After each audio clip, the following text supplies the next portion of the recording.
नमस्कार, स्वागत है आपका प्रभात एग्जाम के क्विज में। प्रश्न 1। दिसंबर 2022 से 30 नवंबर 2023 तक G20 की अध्यक्षता कौन सा देश करेगा? Option A Australia, option B Mexico, option C Bharat, option D Argentina.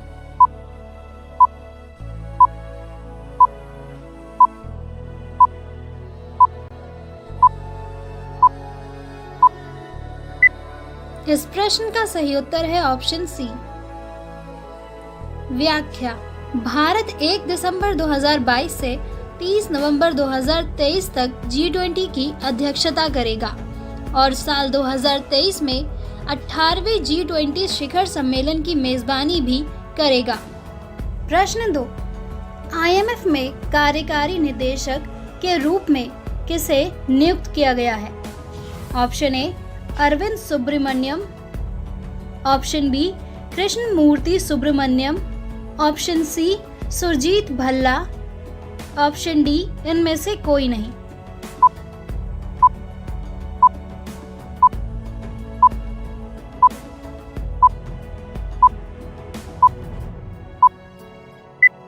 इस प्रश्न का सही उत्तर है ऑप्शन बी। व्याख्या: कैबिनेट की नियुक्ति समिति ने अंतर्राष्ट्रीय मुद्रा कोष में कार्यकारी निदेशक के पद पर पूर्व मुख्य आर्थिक सलाहकार डॉक्टर कृष्णमूर्ति सुब्रमण्यम की नियुक्ति को मंजूरी दे दी है। प्रश्न 3। जिंगा इंडिया के सहयोग से विकसित भारत के स्वतंत्रता संग्राम पर आधारित ऑनलाइन शैक्षिक खेलों की एक श्रृंखला आजादी क्विज किसने लॉन्च की है? Option A Amit Shah, option B Rajnath Singh, option C Jyotiraditya Scindia, option D Anurag Thakur.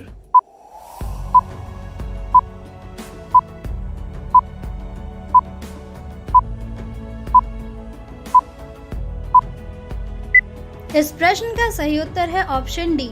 व्याख्या: केंद्रीय मंत्री अनुराग ठाकुर ने जिंगा इंडिया के सहयोग से विकसित भारत के स्वतंत्रता संग्राम पर आधारित ऑनलाइन शैक्षणिक खेलों की एक श्रृंखला आजादी क्विज लॉन्च की है। प्रश्न 4। जून 2022 में 3.719 बिलियन अमेरिकी डॉलर की बिक्री करके कौन सा बैंक शुद्ध विक्रेता बन गया? ऑप्शन ए भारतीय reserve bank, option B union bank of India, option C Bharatiya state bank, option D bank of Baroda.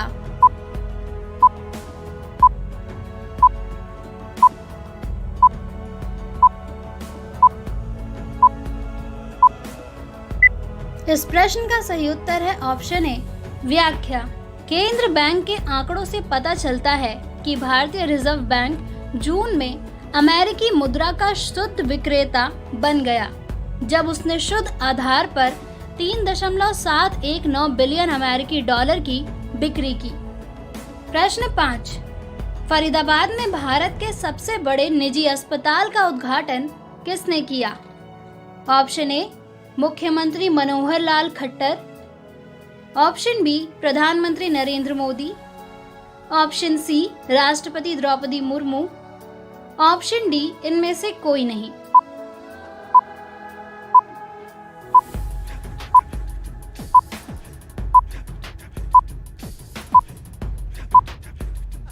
इस प्रश्न का सही उत्तर है ऑप्शन बी। व्याख्या: प्रधानमंत्री नरेंद्र मोदी ने भारत के सबसे बड़े निजी अस्पताल फरीदाबाद में अमृता अस्पताल का उद्घाटन किया। प्रश्न 7। भारत सरकार के अनुसार ट्रांसजेंडरों को किन योजनाओं के तहत लाया जाएगा?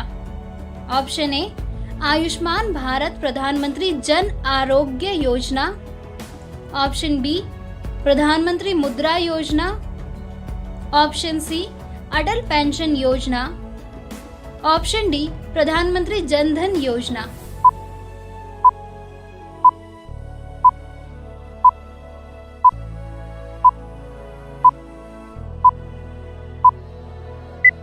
इस प्रश्न का सही उत्तर है ऑप्शन ए।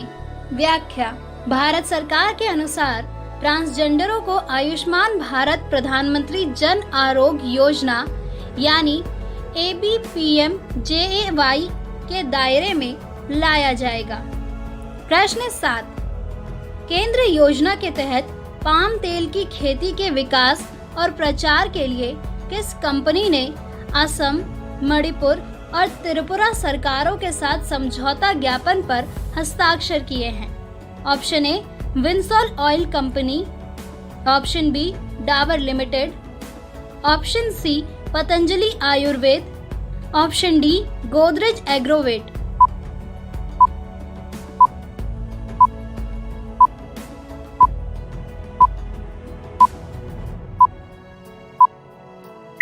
इस प्रश्न का सही उत्तर है ऑप्शन डी। व्याख्या, गोदरेज एग्रोवेट ने केंद्रीय योजना के तहत पाम तेल की खेती के विकास और प्रचार के लिए असम, मणिपुर और त्रिपुरा सरकारों के साथ समझौता ज्ञापन पर हस्ताक्षर किए हैं। प्रश्न 8, हाइड्रोजन से चलने वाली यात्री ट्रेनों का दुनिया का पहला बेड़ा किस देश द्वारा शुरू किया गया था? Option A Germany, option B France, option C चीन, ऑप्शन डी कनाडा।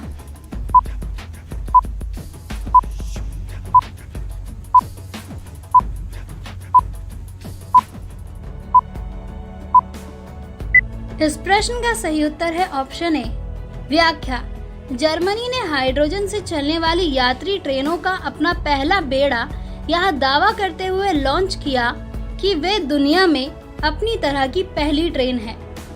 प्रश्न 9, पश्चिम बंगाल मंत्रिमंडल ने राज्य में कई नए जिले बनाए जाने के एक प्रस्ताव को मंजूरी दी है। इस मंजूरी के बाद यहाँ कुल जिलों की संख्या क्या हो गई है? Option A 23, option B 27, option C 29, option D 30।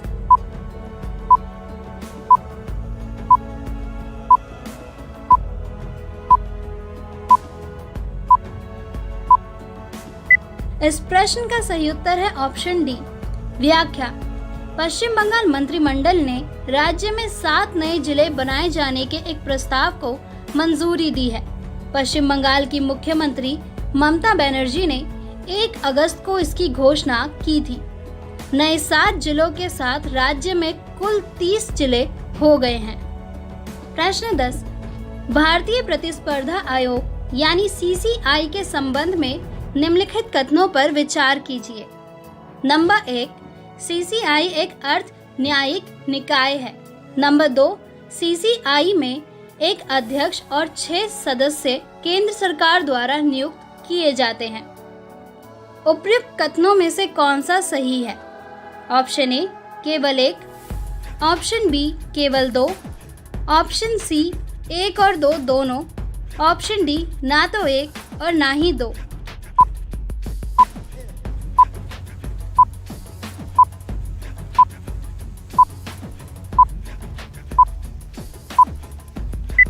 इस प्रश्न का सही उत्तर है ऑप्शन सी।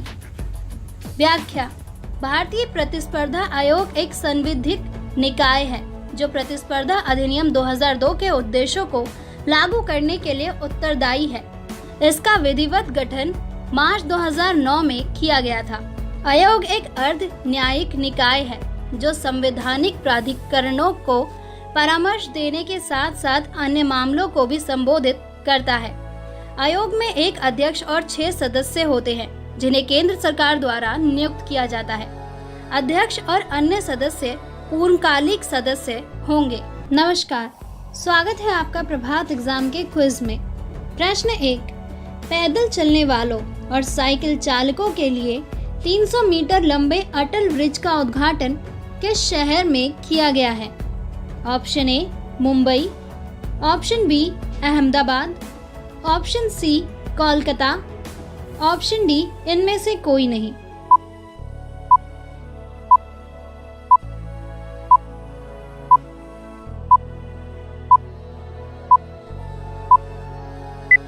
इस प्रश्न का सही उत्तर है ऑप्शन बी। व्याख्या, प्रधानमंत्री नरेंद्र मोदी ने गुजरात के अहमदाबाद में साबरमती नदी पर पैदल चलने वालों और साइकिल चालकों के लिए 300 मीटर लंबे अटल ब्रिज का उद्घाटन किया। अटल ब्रिज प्रसिद्ध पतंग उत्सव से प्रेरित डिजाइन के साथ साबरमती नदी के दोनों किनारों को जोड़ता है। प्रश्न 2, किस प्रौद्योगिकी कंपनी ने चाइल्ड सिक्योरिटी टूल किट और साइबर सिक्योरिटी अपस्किलिंग प्रोग्राम जारी किया है? Option A Google, option B TCS यानी Tata consultancy services, option C tech Mahindra limited, option D इनमें से कोई नहीं।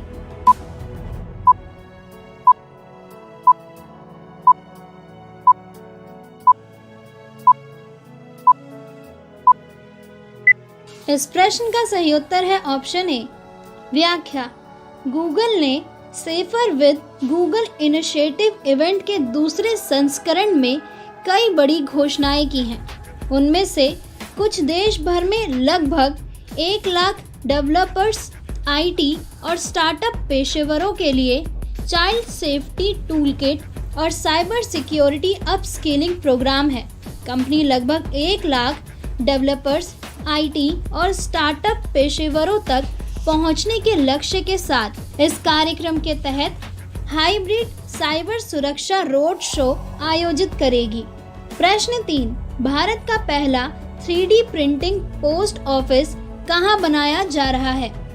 Option A Bengaluru, option B Mumbai, option C Gandhinagar, option D Kolkata.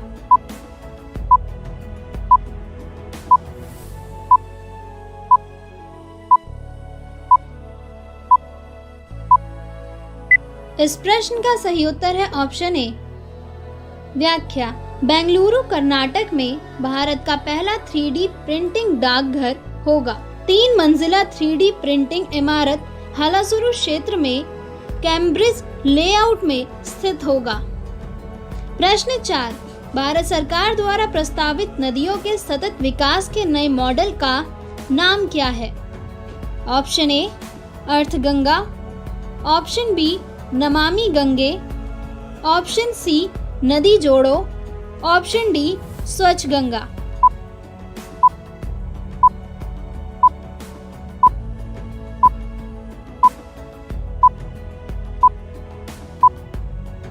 इस प्रश्न का सही उत्तर है ऑप्शन ए। व्याख्या, स्वच्छ गंगा के राष्ट्रीय मिशन के प्रमुख ने हाल ही में स्टॉकहोम विश्व जल सप्ताह 2022 को अपने संबोधन के दौरान अर्थगंगा मॉडल का उल्लेख किया। यह नदियों के सतत विकास का नया मॉडल है, जिसका उद्देश्य अर्थव्यवस्था के माध्यम से लोगों को नदी से जोड़ना है। इसके कार्य क्षेत्रों में शून्य बजट प्राकृतिक खेती, मुद्रीकरण और कीचड़ और अपशिष्ट जल का पुनः उपयोग, आजीविका सृजन, सार्वजनिक भागीदारी और पर्यटन शामिल है। प्रश्न 5, निम्नलिखित कथनों में से कौन सा सही है? नंबर 1, मतदाता सूची डेटा और मतदाता पहचान पत्र को आधार पारिस्थितिकी तंत्र से जोड़ने के लिए चुनाव कानून अधिनियम 2021 पेश किया गया था। नंबर 2, इसका मूल उद्देश्य मतदाताओं के दोहराव की समस्या को समाप्त करना है। नीचे दिए गए कूट का प्रयोग कर सही उत्तर चुनिए। ऑप्शन ए केवल 1, ऑप्शन बी केवल 2, ऑप्शन सी 1 और 2 दोनों, ऑप्शन डी ना तो 1 और ना ही 2।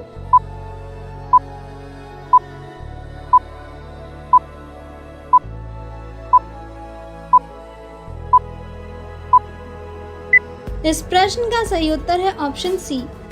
व्याख्या, लोक प्रतिनिधित्व अधिनियम 1950 में संशोधन करने के लिए संसद ने चुनाव कानून अधिनियम 2021 पारित किया तथा धारा 23(4) को लोक प्रतिनिधित्व अधिनियम 1950 में शामिल किया गया। मतदाता सूची डेटा और मतदाता पहचान पत्र को आधार कार्ड से जोड़ने के लिए चुनाव कानून अधिनियम 2021 पेश किया गया था। सेवा मतदाताओं की पत्नियों के पंजीकरण की भाषा को अब पति पत्नी शब्द से प्रतिस्थापित कर दिया जाएगा।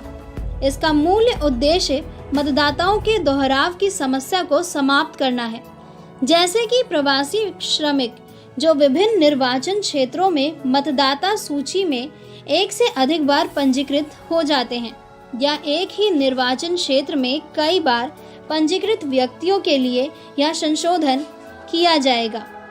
मतदाता पहचान के साथ आधार डेटा को जोड़ने से दूरस्थ मतदाता की अनुमति मिलना यहाँ एक ऐसा उपाय है जो प्रवासी मतदाताओं की सहायता कर सकता है। प्रश्न 6, अभ्यास वज्र प्रहार 2022 के संदर्भ में निम्नलिखित कथनों पर विचार कीजिए। नंबर 1, यह भारत और बांग्लादेश के बीच एक संयुक्त विशेष बल अभ्यास है। नंबर 2, आतंकवाद रोधी अभियान इस अभियान के मूलभूत घटकों में से एक है। उपयुक्त कथनों में से कौन सा सही है? ऑप्शन ए केवल एक, ऑप्शन बी केवल दो, ऑप्शन सी 1 और 2 दोनों, ऑप्शन डी ना तो 1 और ना ही 2।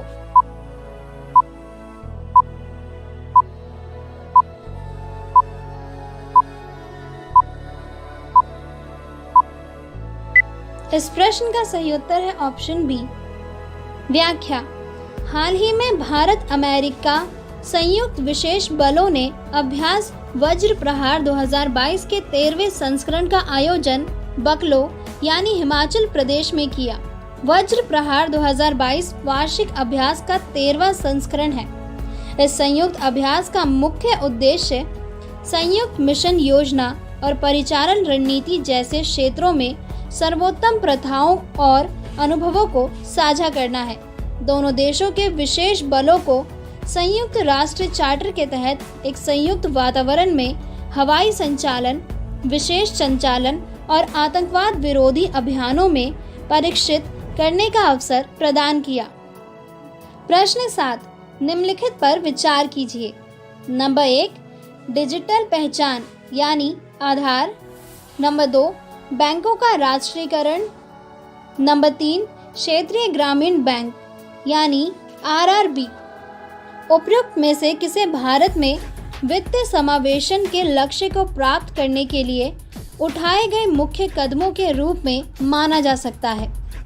ऑप्शन ए केवल 1 और 2, ऑप्शन बी केवल 2, ऑप्शन सी 2 और 3, ऑप्शन डी 1, 2 और 3।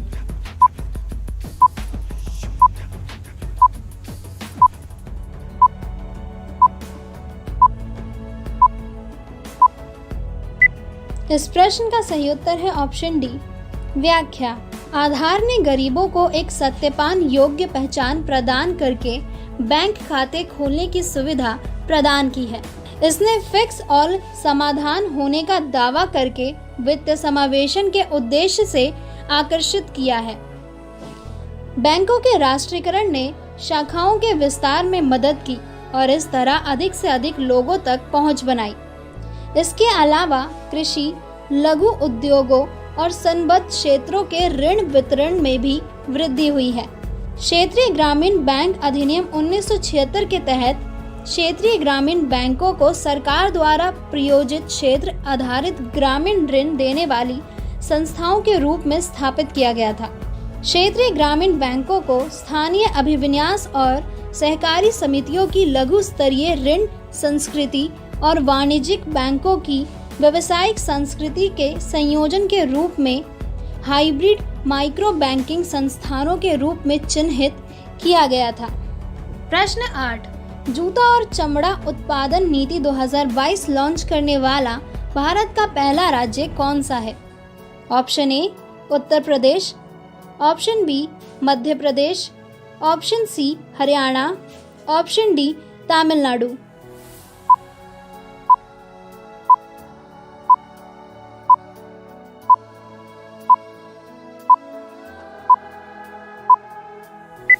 इस प्रश्न का सही उत्तर है ऑप्शन डी। व्याख्या, तमिलनाडु ने फुटवेयर और चमड़ा क्षेत्र सम्मेलन में अपनी फुटवेयर और चमड़ा उत्पादन नीति 2022 लॉन्च की है। राज्य का राष्ट्रीय चमड़ा विनिर्माण उत्पादन में 26% और निर्यात में 48% का हिस्सा है।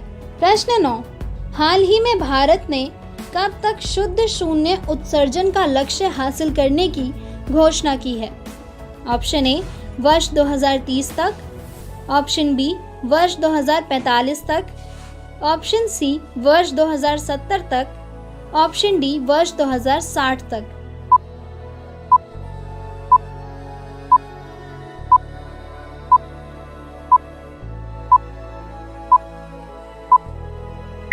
इस प्रश्न का सही उत्तर है ऑप्शन सी। व्याख्या, भारत ने वर्ष 2070 तक शुद्ध शून्य उत्सर्जन का लक्ष्य हासिल करने की घोषणा की है। इस क्रम में भारत की अर्थव्यवस्था वर्ष 2036 तक जीडीपी की अनुमानित आधारभूत वृद्धि से 4.7% अधिक हो सकती है। इस तरह वर्ष 2036 तक भारत की अर्थव्यवस्था का कुल आकार 371 अरब डॉलर हो सकता है। प्रश्न 10, हाल ही में नीति आयोग ने कहां 500 अटल टिंकरिंग लैब स्थापित करने की घोषणा की है?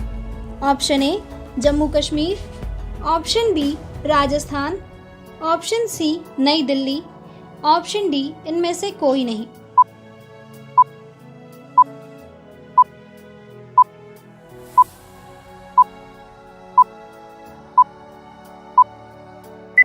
इस प्रश्न का सही उत्तर है ऑप्शन ए। व्याख्या, अटल नवाचार मिशन और नीति आयोग जम्मू कश्मीर में 500 से अधिक अटल टिंकरिंग लैब की स्थापना करेंगे। नमस्कार, स्वागत है आपका प्रभात एग्जाम के क्विज में। प्रश्न 1, किस देश ने एक बार फिर दुनिया की सबसे कम प्रजनन दर का अपना ही रिकॉर्ड तोड़ दिया है? ऑप्शन ए दक्षिण Korea, option B Maldives, option C Monaco, option D Belgium.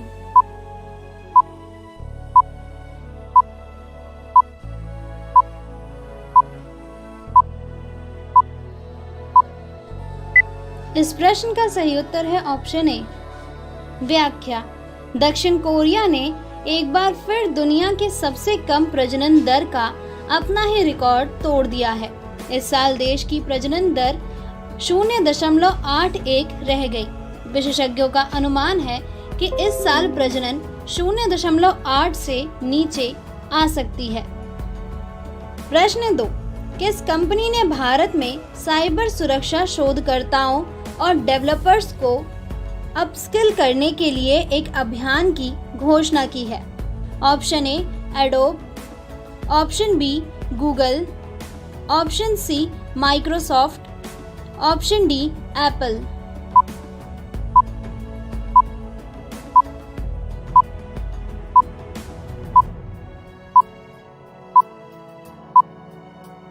इस प्रश्न का सही उत्तर है ऑप्शन बी।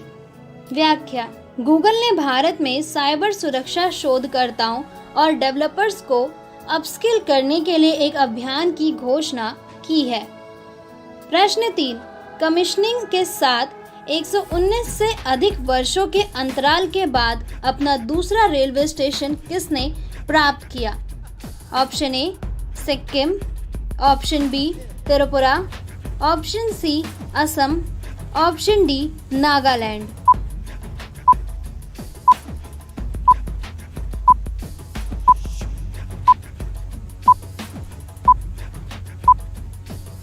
इस प्रश्न का सही उत्तर है ऑप्शन डी। व्याख्या, 119 साल के अंतराल के बाद नागालैंड को दूसरे रेलवे स्टेशन मिला है। सुखोवी रेलवे स्टेशन से डोनी पोलो एक्सप्रेस को राज्य के मुख्यमंत्री नेफ्यू रियो ने हरी झंडी दिखाई। यह ट्रेन प्रतिदिन असम से गुवाहाटी और अरुणाचल प्रदेश के नाहर लागून के बीच चलेगी। पहला railway station Dimapur railway station पर 1903 में स्थापित किया गया था। प्रश्न 4, ड्रीम सटेगो का पहला ब्रांड एम्बेसडर किसे नियुक्त किया गया है? Option A PV Sindhu, option B Virat Kohli, option C Mahendra Singh Dhoni, option D Sourav Ganguly.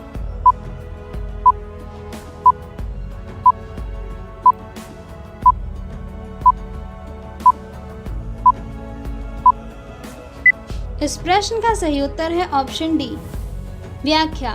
Sports experience और ट्रैवल प्लेटफॉर्म डीमस्टैगो ने सौरव गांगुली को अपना पहला ब्रांड एम्बेसडर घोषित किया है। प्रश्न 5। किस भारतीय राज्य या केंद्र शासित प्रदेश ने राजीव गांधी ग्रामीण ओलंपिक खेलों का उद्घाटन किया है?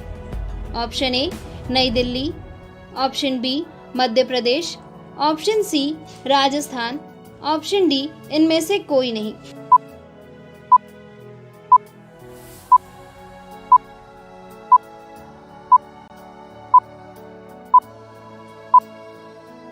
इस प्रश्न का सही उत्तर है ऑप्शन सी। व्याख्या। राजस्थान के मुख्यमंत्री अशोक गहलोत ने जोधपुर में 1 महीने तक चलने वाले राजीव गांधी ग्रामीण ओलंपिक खेलों का उद्घाटन किया। ग्राम ओलंपिक में पूरे राजस्थान के 44,000 गाँव और 30 लाख प्रतिभागियों में से 9 लाख महिलाएं हैं।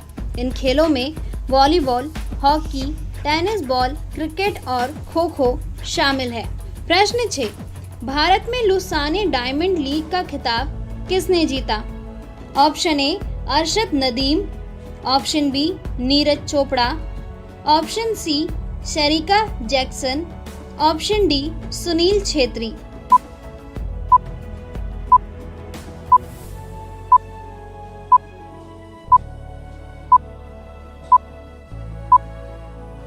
इस प्रश्न का सही उत्तर है ऑप्शन बी। व्याख्या। ओलंपिक चैंपियन और भाला फेंक खिलाड़ी नीरज चोपड़ा ने इतिहास रचा क्योंकि वह लुसाने लीग जीतकर डायमंड लीग मीटिंग खिताब जीतने वाला पहला भारतीय बने। उन्होंने विश्व एथलेटिक्स चैंपियनशिप 2023 के लिए भी कट बनाया। प्रश्न 7। निम्नलिखित परिवर्णनीय कारकों पर विचार कीजिए। नंबर 1 उच्च सापेक्ष आर्द्रता, नंबर 2 विशाल मेघ आवरण, नंबर 3 हल्का तापमान, नंबर 4 धीमी हवाएं। बादल फटने की घटना निम्नलिखित में से किसके द्वारा प्रेरित है? ऑप्शन ए केवल 1, 2 और 4, ऑप्शन बी केवल 2, 3 और 4, ऑप्शन सी केवल 1, 2 और 3, ऑप्शन डी 1, 2, 3 और 4।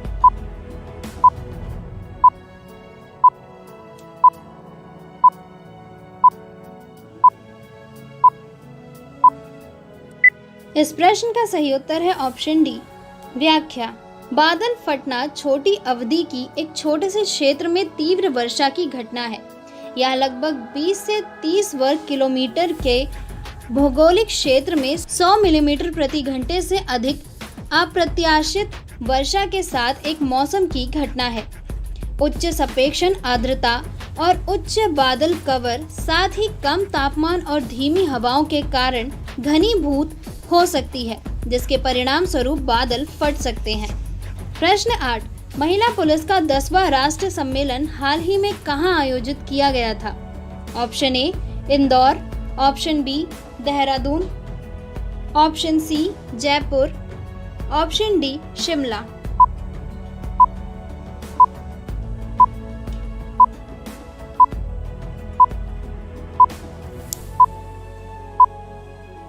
इस प्रश्न का सही उत्तर है ऑप्शन डी। व्याख्या। महिला पुलिस का 10वां राष्ट्रीय सम्मेलन 21 से 22 अगस्त को शिमला में आयोजित किया गया था। इसका आयोजन गृह मंत्रालय तथा पुलिस अनुसंधान और विकास ब्यूरो ने किया था। इस सम्मेलन का उद्घाटन केंद्रीय गृह राज्य मंत्री नित्यानंद राय ने किया था। प्रश्न 9। DRDO ने किस राज्य में पिनाका एक्सटेंडेड रेंज रॉकेट का सफल परीक्षण किया? Option A Rajasthan, option B Karnataka, option C Orissa, option D Madhya Pradesh.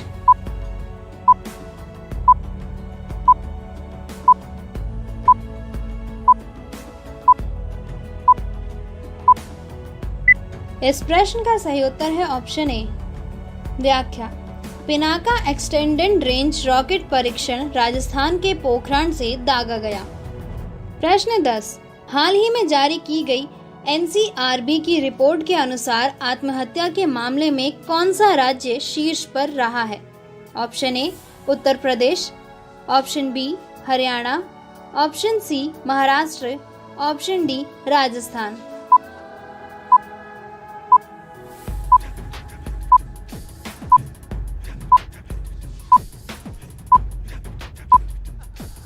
इस प्रश्न का सही उत्तर है ऑप्शन सी। व्याख्या। रिपोर्ट्स के अनुसार साल 2021 में देश भर में 1,64,033 लोगों ने आत्महत्या की थी, जिसमें 22,207 लोग महाराष्ट्र और 18,924 लोग तमिलनाडु से थे। नमस्कार, स्वागत है आपका प्रभात एग्जाम के क्विज में।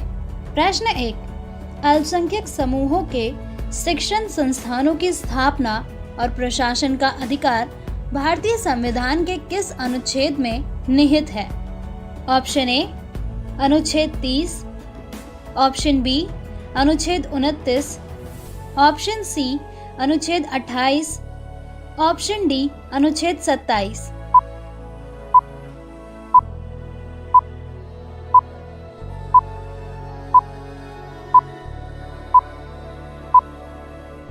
इस प्रश्न का सही उत्तर है ऑप्शन ए। व्याख्या।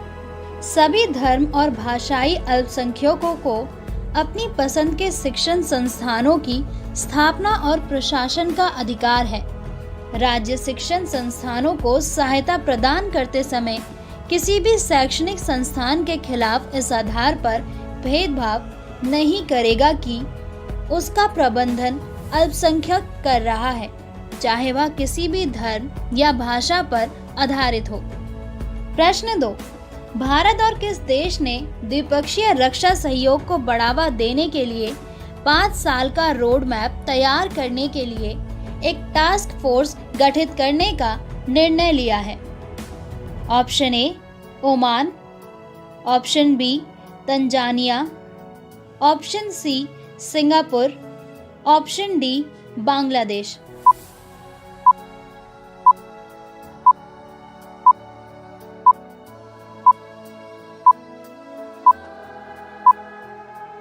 इस प्रश्न का सही उत्तर है ऑप्शन बी। व्याख्या। भारत और तंजानिया ने द्विपक्षीय रक्षा सहयोग को बढ़ावा देने के लिए 5 साल का रोड मैप तैयार करने के लिए एक टास्क फोर्स गठित करने का फैसला किया है। प्रश्न 3, विश्व का सबसे बड़ा धार्मिक स्मारक वैदिक तारामंडल का मंदिर भारत के किस राज्य में स्थित है? Option A Uttar Pradesh, option B Maharashtra, option C Paschim Bengal, option D Uttarakhand.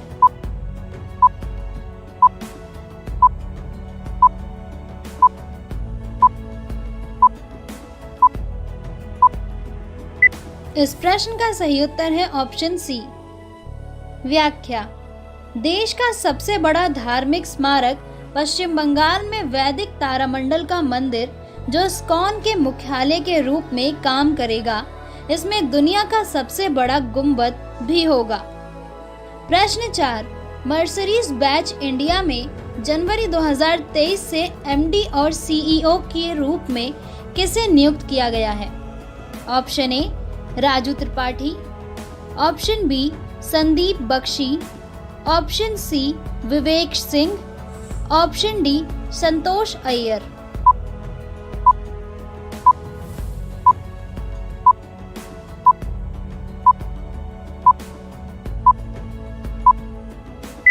इस प्रश्न का सही उत्तर है ऑप्शन डी। व्याख्या।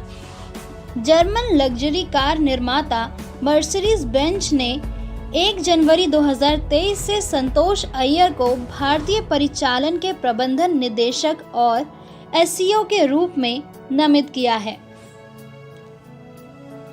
प्रश्न 5, राष्ट्रीय खेल दिवस पर किस राज्य ने सीएम उद्योग खिलाड़ी उन्नयन योजना शुरू की है? Option A Uttarakhand, option B Jharkhand, option C Uttar Pradesh, option D Rajasthan.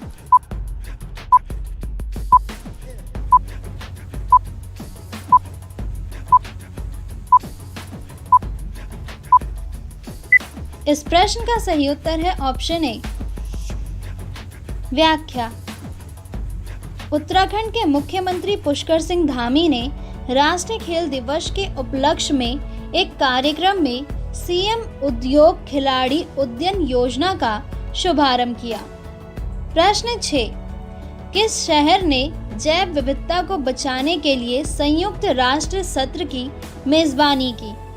Option A Rome, option B New York, option C Tokyo, option D Paris.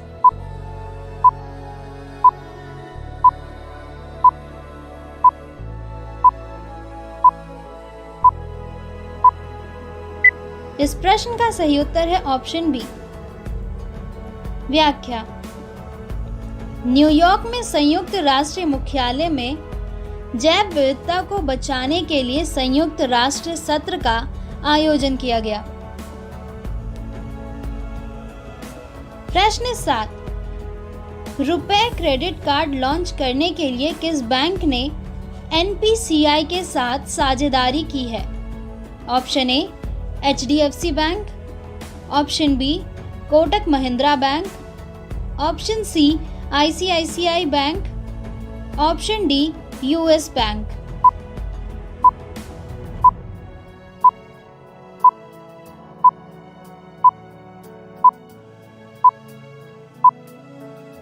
इस प्रश्न का सही उत्तर है ऑप्शन सी। व्याख्या। ICICI बैंक ने स्वदेशी भुगतान नेटवर्क रुपए पर कई क्रेडिट कार्ड लॉन्च करने के लिए भारतीय राष्ट्रीय भुगतान निगम यानी NPCI के साथ अपनी साझेदारी की घोषणा की है। प्रश्न 8। किस मंत्रालय ने देश भर में 26 स्कूलों में चैंपियन से मिलो पहल का आयोजन किया है? ऑप्शन ए युवा मामले और खेल मंत्रालय, ऑप्शन बी पंचायती राज मंत्रालय, ऑप्शन सी जनजातीय मामलों के मंत्रालय, ऑप्शन डी महिला एवं बाल विकास मंत्रालय।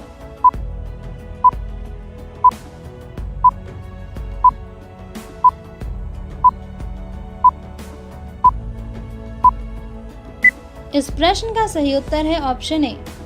व्याख्या।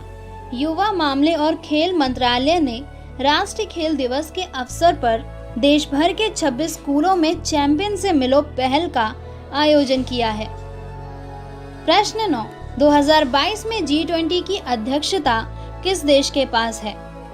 Option A Bharat, option B Japan, option C Indonesia, option D इनमें से कोई नहीं।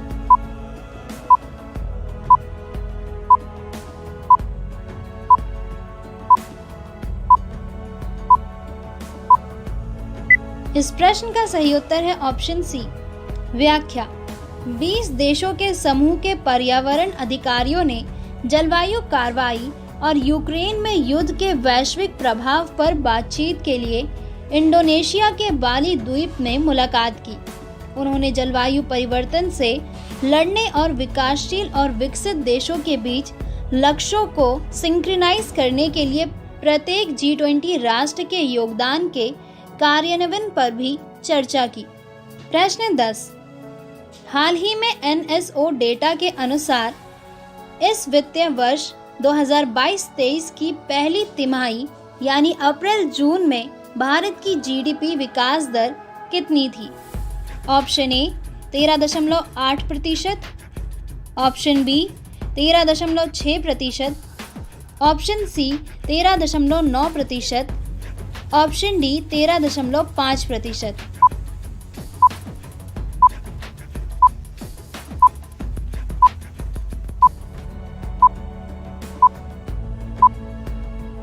इस प्रश्न का सही उत्तर है ऑप्शन डी। व्याख्या। राष्ट्रीय सांख्यिकी कार्यालय यानी NSO द्वारा जारी हालिया आंकड़ों के अनुसार भारतीय अर्थव्यवस्था एक साल में सबसे तेज गति से बढ़ी है। इस वित्तीय वर्ष की पहली तिमाही यानी अप्रैल-जून में सकल घरेलू उत्पाद यानी GDP में 13.5 की वृद्धि हुई। यह RBI के 16.2% आर्थिक विकास के अनुमान से कम है। नमस्कार, स्वागत है आपका प्रभात एग्जाम के क्विज में। प्रश्न 1। 67वें फिल्म फेयर अवार्ड 2022 में किस फिल्म ने समीक्षकों की पुरस्कार श्रेणी में सर्वश्रेष्ठ फिल्म जीती है? Option A Shershaah, option B 83, option C Sardar Udham Singh, option D Mimi.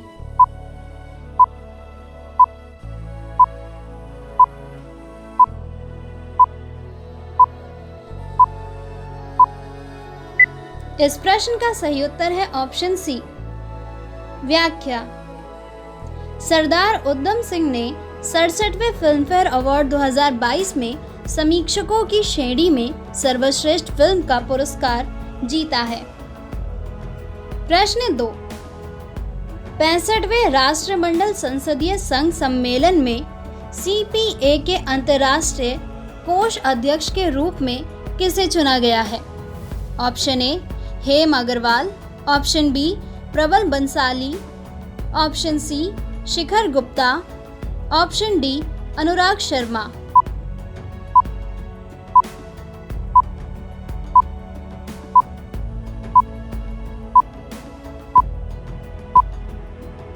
इस प्रश्न का सही उत्तर है ऑप्शन डी व्याख्या।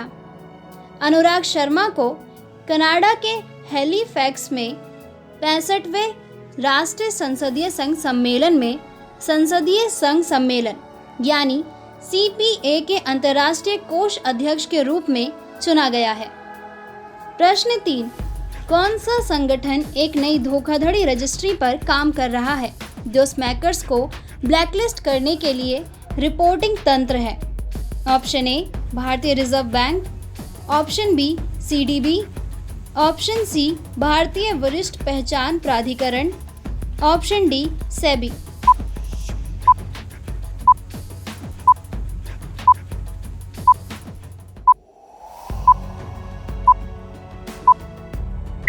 इस प्रश्न का सही उत्तर है ऑप्शन ए व्याख्या।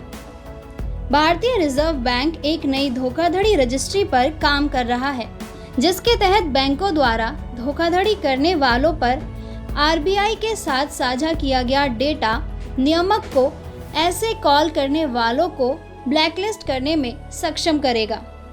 प्रश्न 4, NSBR की रिपोर्ट के अनुसार 2021 में किस शहर को भारत का सबसे सुरक्षित शहर घोषित किया गया है?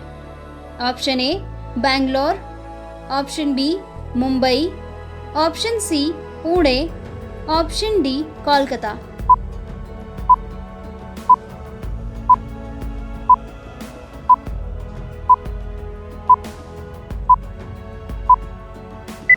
इस प्रश्न का सही उत्तर है ऑप्शन डी व्याख्या। नवीनतम राष्ट्रीय अपराध रिकॉर्ड ब्यूरो की रिपोर्ट के अनुसार कोलकाता को अपनी प्रति लाख आबादी पर सबसे कम संज्ञेय अपराधों वाले शहर की सूची में सबसे ऊपर है, जिससे यह साल 2021 में भारत का सबसे सुरक्षित शहर बन गया है। प्रश्न 5, बेनोरी नॉलेज की एक रिपोर्ट के अनुसार भारत वैश्विक जीवन बीमा बाजार में किस रैंक पर है? Option A 8, option B 7, option C 9, option D 10।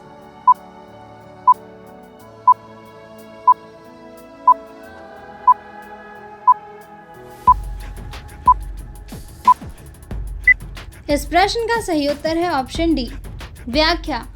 Bharat अब चीन और ब्रिटेन को पछाड़कर दुनिया का 10वां सबसे बड़ा जीवन बीमा कर्ता बन गया है। प्रश्न 6, किस भारतीय राज्य या केंद्र शासित प्रदेश ने देश का पहला वर्चुअल स्कूल लॉन्च किया है? Option A Uttar Pradesh, option B New Delhi, option C Madhya Pradesh, option D Rajasthan.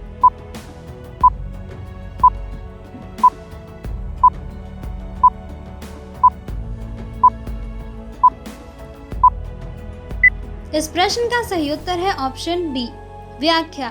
Delhi के मुख्यमंत्री अरविंद केजरीवाल ने देश का पहला वर्चुअल स्कूल लॉन्च किया जिसे दिल्ली मॉडल वर्चुअल स्कूल नाम दिया गया है, जिसमें पूरे भारत के छात्र कक्षा 9 से 12 में प्रवेश के लिए पात्र होंगे। DMVC Delhi board of school education से संबद्ध होगा। छात्रों से कोई शुल्क नहीं लिया जाएगा। कक्षाएं स्कूल नेट और गूगल द्वारा निर्मित विशेष मंच के माध्यम से संचालित की जाएंगी। प्रश्न 7, NCRB की नवीनतम रिपोर्ट के अनुसार सबसे अधिक राज्य द्रोह के मामले किस राज्य में दर्ज किए गए हैं? Option A Rajasthan, option B Madhya Pradesh, option C Andhra Pradesh, option D इनमें से कोई नहीं।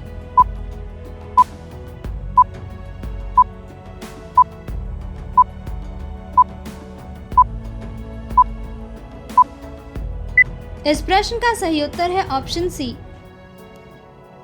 व्याख्या: नवीनतम NCRB यानी राष्ट्रीय अपराध रिकॉर्ड ब्यूरो की रिपोर्ट के अनुसार आंध्र प्रदेश में 29 देशद्रोह के सबसे अधिक मामले दर्ज किए गए। देश में 2021 में IPC की धारा 124A के तहत देशद्रोह के 76 मामले दर्ज किए गए। 2020 में आंध्र प्रदेश राज्य में देशद्रोह का कोई मामला दर्ज नहीं किया गया था। प्रश्न 8, फॉरेंसिक साक्ष्य के संग्रहण को अनिवार्य बनाने वाली देश की पहली पुलिस कौन से राज्य या केंद्र शासित प्रदेश की है? Option A Delhi, option B Rajasthan, option C Jammu Kashmir, option D इनमें से कोई नहीं।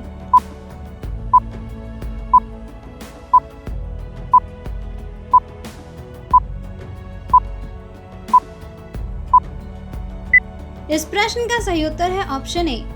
व्याख्या: दिल्ली पुलिस 6 साल से अधिक की सजा के साथ दंडनीय अपराधों में फॉरेंसिक साक्ष्य के संग्रहण को अनिवार्य बनाने वाली देश की पहली पुलिस बन गई है। यह सजा दर बढ़ाने और आपराधिक न्याय प्रणाली को फॉरेंसिक विज्ञान जांच के साथ एकीकृत करने के लिए किया गया है। दिल्ली पुलिस ने आपराधिक न्याय प्रणाली को फॉरेंसिक विज्ञान जांच के साथ एकीकृत किया है और अपने अधिकारियों को प्रशिक्षित करने के लिए राष्ट्रीय फॉरेंसिक विज्ञान विश्वविद्यालय गांधीनगर के साथ सहयोग किया है। प्रश्न 9, भारतीय मूल के लक्ष्मण नरसिम्हा को किस अमेरिकी बहुराष्ट्रीय कंपनी का CEO नियुक्त किया गया है? Option A Facebook, option B Starbucks, option C Amazon, option D Apple.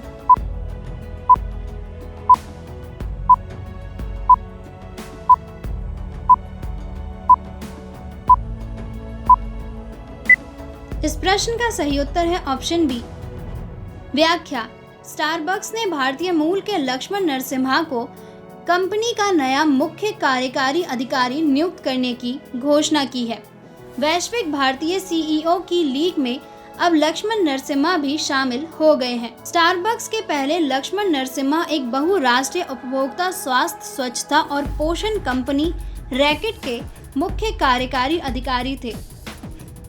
प्रश्न 10, किस भारतीय कंपनी ने गुजरात में भारत का पहला और दुनिया का सबसे बड़ा कार्बन फाइबर प्लांट बनाने की घोषणा की है? Option A Reliance industries, option B Tata समूह, ऑप्शन सी अडानी समूह, ऑप्शन डी बिड़ला समूह।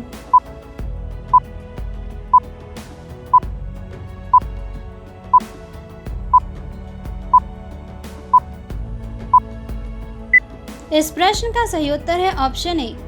व्याख्या: रिलायंस इंडस्ट्रीज के चेयरमैन मुकेश अंबानी ने 65वीं वार्षिक बैठक में गुजरात के हजीरा में भारत का पहला और दुनिया का सबसे बड़ा कार्बन फाइबर प्लांट बनाने की कंपनी की योजना की घोषणा की है।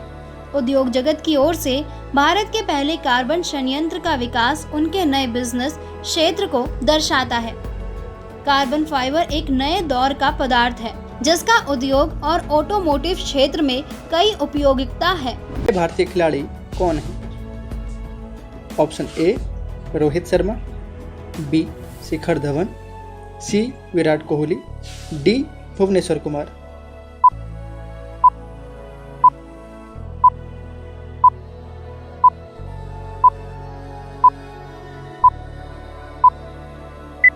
इस प्रश्न का सही उत्तर है विराट कोहली। व्याख्या: विराट कोहली अंतर्राष्ट्रीय क्रिकेट इतिहास में पहले भारतीय और खेल के तीनों प्रारूपों में 100 मैच खेलने वाले विश्व के दूसरे खिलाड़ी बन गए हैं।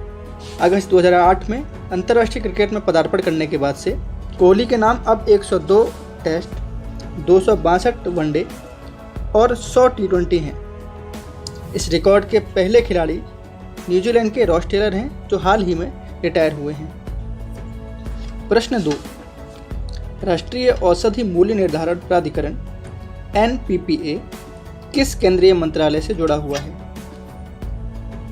ऑप्शन ए केंद्रीय स्वास्थ्य मंत्रालय, ऑप्शन बी केंद्रीय वित्त मंत्रालय, ऑप्शन सी केंद्रीय खाद्य एवं सार्वजनिक वितरण मंत्रालय या ऑप्शन डी केंद्रीय रसायन और उर्वरक मंत्रालय।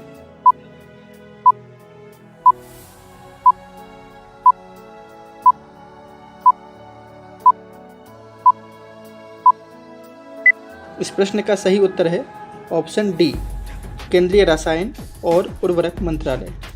व्याख्या: केंद्रीय रसायन और उर्वरक मंत्री मनसुख मांडविया ने राष्ट्रीय औषधि मूल्य निर्धारण प्राधिकरण यानी national pharmaceutical pricing authority NPPA के रजत जयंती समारोह को संबोधित किया। NPPA रसायन और उर्वरक मंत्रालय के फार्मास्यूटिकल्स विभाग का एक संलग्न कार्यालय है। यह दवाओं के मूल्य निर्धारण और सस्ती कीमतों पर दवाओं की उपलब्धता और पहुंच को सुनिश्चित करने के लिए एक स्वतंत्र नियामक के रूप में कार्य करता है। रजत जयंती समारोह यानी इसको 25 वर्ष पूरे हो चुके हैं। प्रश्न क्रमांक 3, परमाणु परीक्षणों के खिलाफ अंतर्राष्ट्रीय दिवस international day against nuclear test कब मनाया जाता है? ऑप्शन ए 31 अगस्त, ऑप्शन बी 29 अगस्त, ऑप्शन सी 30 अगस्त या फिर option D 1 September.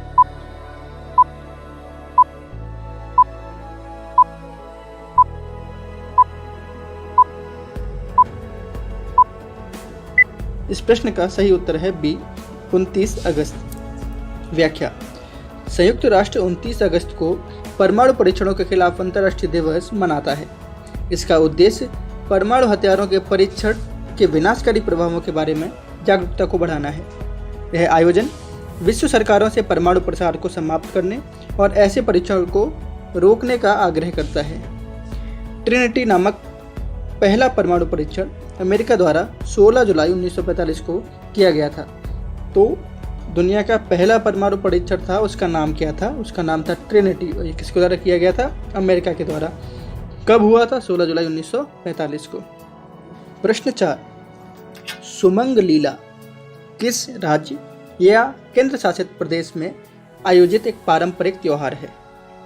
Option A Arunachal Pradesh, option B Meghalaya, option C Tripura या फिर ऑप्शन डी मणिपुर।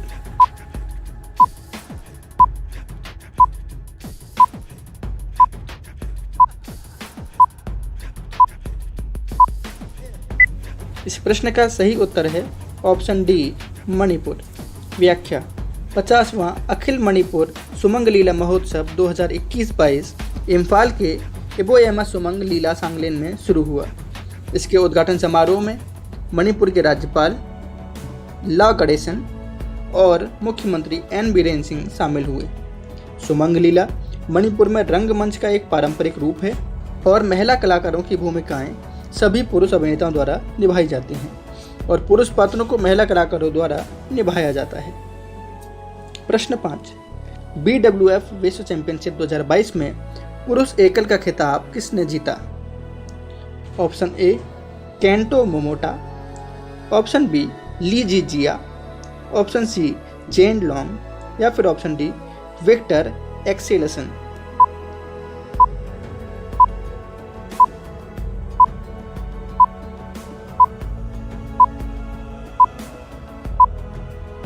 इस प्रश्न का सही उत्तर है ऑप्शन डी विक्टर एक्सेलसन। व्याख्या: डेनमार्क के विक्टर एक्सेलसन ने फाइनल में BWF चैंपियनशिप 2022 में पुरुष एकल का खिताब अपने नाम किया। उन्होंने थाईलैंड के पुंडावुत विट्टीडरसन को 21-5, 21-16 से हराकर ये जीत हासिल की। प्रश्न 6, हाल ही में किसने विकास यात्रा के लिए नए मार्गदर्शक सिद्धांतों का निर्धारण करने के लिए प्रतिस्पर्धात्मक रोड मैप जारी किया? Option A NITI Aayog, option B EACPM, option C CBI या फिर option D state bank of India.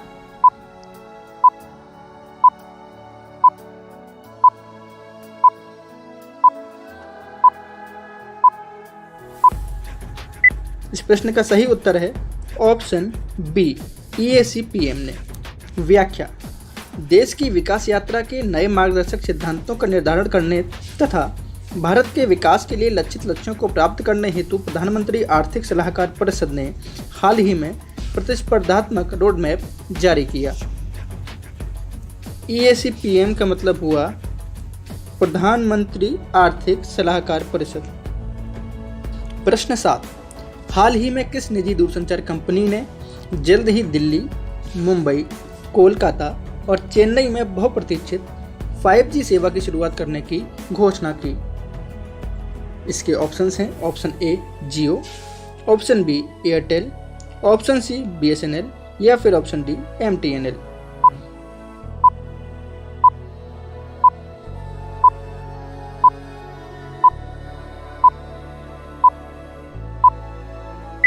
इस प्रश्न का सही उत्तर है ऑप्शन ए जियो।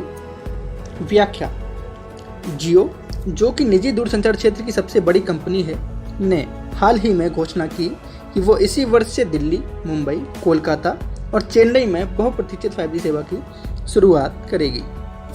प्रश्न 8, किसे हाल ही में भारतीय ओलंपिक संघ के अध्यक्ष के रूप में चुना गया है? Option A Akshay Singhania, option B Adille Sumariwalla, option C Namit Ambani या फिर ऑप्शन डी अशोक सुमरीवाला।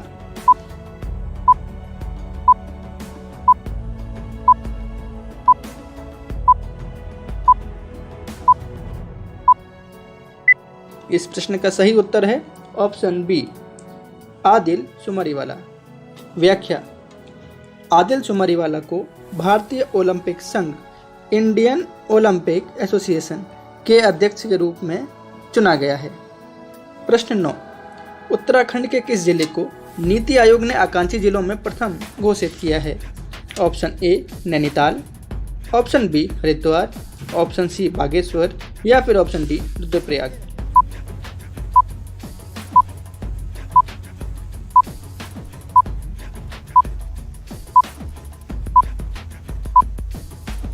इस प्रश्न का सही उत्तर है ऑप्शन बी हरिद्वार। व्याख्या: उत्तराखंड के हरिद्वार जिले को नीति आयोग ने आधारभूत अवसंरचना थीम में देश के 112 आकांक्षी जिलों में प्रथम घोषित किया है। इस देश में कुल 100 आकांक्षी जिले हुए 112, जिनमें पहले नंबर पर आकांक्षी जिला है हरिद्वार। प्रश्न 10, हाल ही में रक्षा अनुसंधान एवं विकास संगठन यानी DRDO के अध्यक्ष के रूप में किसे नियुक्त किया गया है? Option A G Satish Reddy, option B doctor Sameer V Kamat, option C Nambi Narayanan या फिर ऑप्शन डी R माधवन।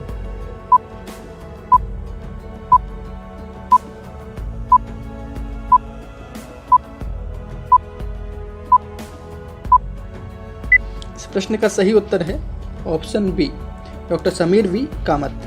व्याख्या: डॉक्टर समीर V कामत को रक्षा अनुसंधान एवं विकास संगठन DRDO के अध्यक्ष व रक्षा अनुसंधान एवं विकास विभाग यानी DDRD के सचिव के रूप में नियुक्त किया गया है।